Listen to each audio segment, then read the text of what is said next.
नमस्कार। आज हम एक एक ऐसी कहानी पर बात करने वाले हैं जो सुनने में बिल्कुल किसी जासूसी नॉवेल जैसी लगती है। हाँ। लेकिन इसके जो स्रोत हैं वो काफी गंभीर हैं।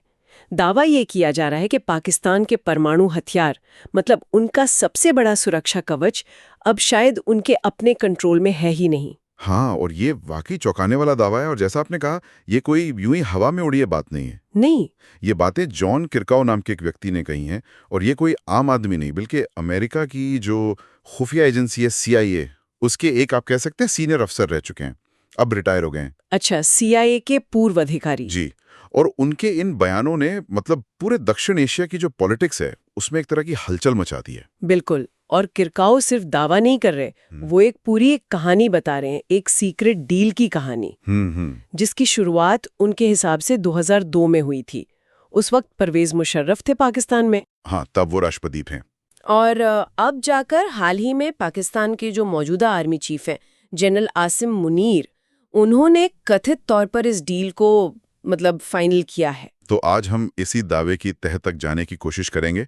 मतलब किराकू क्या कह रहे हैं, क्यों कह रहे हैं, हाँ। इस कथित डील का बैकग्राउंड क्या था, क्या वजहें बताई जा रही हैं इसके पीछे, और सबसे ज़रूरी बात, किराकू अपने दावे के लिए क्या सबूत दे रहे हैं या क्या तर्क दे रहे हैं। हाँ, क्योंकि सबूतों के बिना तो। बिल्कुल। इसमें एक ऑपरेशन सिंदूर का जिक्र बार बार आ रहा है, उस पर भी बात करेंगे। और जाहिर है हम ये भी देखेंगे कि भाई अगर इस दावे में थोड़ी भी सच्चाई है तो हमारे लिए, मतलब भारत के लिए, इसके क्या मायने हो सकते हैं। हाँ, ये सिर्फ कोई किताबी बात नहीं है। इसके स्ट्रेटेजिक इम्प्लीकेशंस बहुत बहुत गहरे हो सकते हैं। बिल्कुल। तो चलिए इस पूरी जानकारी को परत दर परत खोलते हैं, जो तर्क दिए जा रहे हैं उन्हें ठीक से समझते हैं और ये जानने की कोशिश करते हैं कि ये पूरा मामला इतना इतना जरूरी क्यों है। तो सबसे पहले जो मूल दावा है उसे ठीक से पकड़ते हैं। जॉन किरकाउ, जिनका CIA में काफी लंबा करियर रहा है, खासकर काउंटर टेररिज्म में, उनका साफ कहना है कि पाकिस्तान के जो न्यूक्लियर वेपन्स हैं, या तो वो अमेरिका को एक तरह से बेच दिए गए हैं, या फिर उनका जो ऑपरेशनल कंट्रोल है वो पूरी तरह अमेरिका के पास चला गया है। बेच दिए गए हैं या कंट्रोल चला गया है, मतलब पाकिस्तान के पास अब सिर्फ नाम के लिए हैं परमाणु बम, वो चाहें भी तो इस्तेमाल नहीं कर सकते जब तक अमेरिका हरी झंडी न दे। किरकाउ का इशारा हाँ बिल्कुल इसी तरफ है। वो ये भी बता रहे हैं कि ये सब शुरू कैसे हुआ, इसकी जड़ें वो 2001-2002 के दौर में देखते हैं। अच्छा। उनका कहना है कि 9/11 के बाद और खासकर 2001 में जब भारतीय संसद पर हमला हुआ, हाँ, वो बहुत तनाव का समय था। बिल्कुल, उसके बाद अमेरिका पाकिस्तान के न्यूक्लियर हथियारों को लेकर बहुत बहुत ज्यादा चिंतित हो गया था।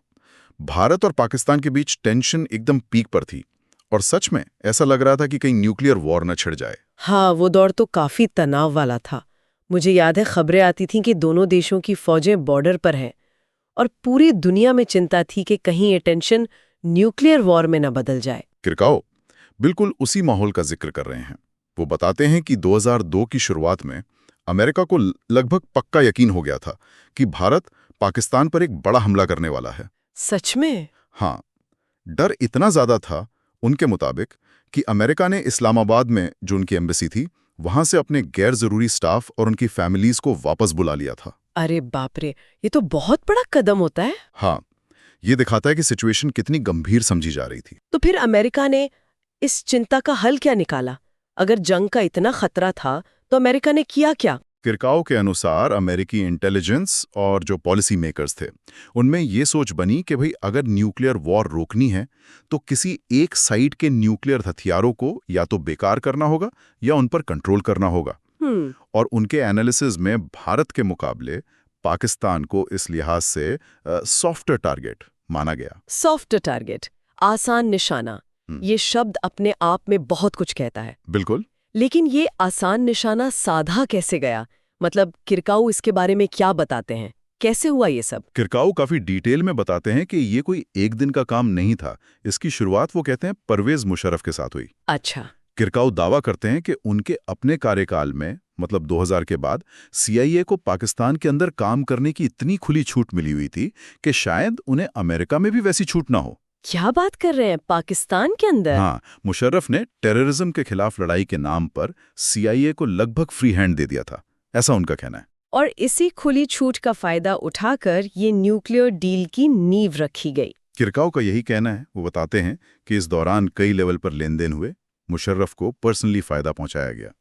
पाकिस्तानी फौज के कई सीनियर अफसरों और दूसरे असरदार लोगों को कथित तौर पर करोड़ों डॉलर दिए गए। करोड़ों डॉलर। किरकाउ इसे ऐसे बताते हैं जैसे पर्सनल फायदे के लिए देश की संपत्ति का सौदा कर लिया गया हो। उनके मुताबिक अमेरिका ने इस पूरे ऑपरेशन पर अरबों डॉलर खर्च किए। अरबों डॉलर। ये पैसा सिर्फ कुछ लोगों को खरीदने के लिए था या पूरे न्यूक्लियर प्रोग्राम पर कंट्रोल पाने के लिए? किरकाउ का दावा है कि ये पैसा मेनली पाकिस्तान के न्यूक्लियर प्रोग्राम पर कंट्रोल हासिल करने के लिए खर्च किया गया।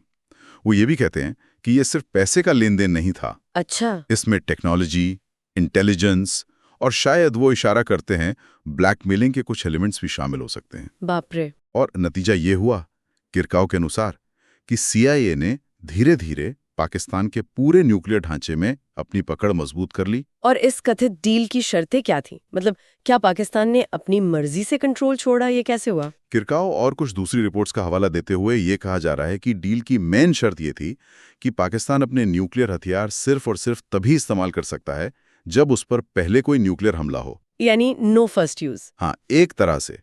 मतलब फर्स्ट यूज का जो ऑप्शन था वो पाकिस्तान के हाथ से ले लिया गया।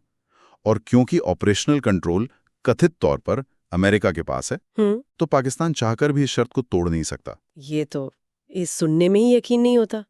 मतलब कोई देश अपना सबसे बड़ा हथियार, अपनी अल्टीमेट गारंटी, उसका कंट्रोल किसी दूसरे देश को सौंप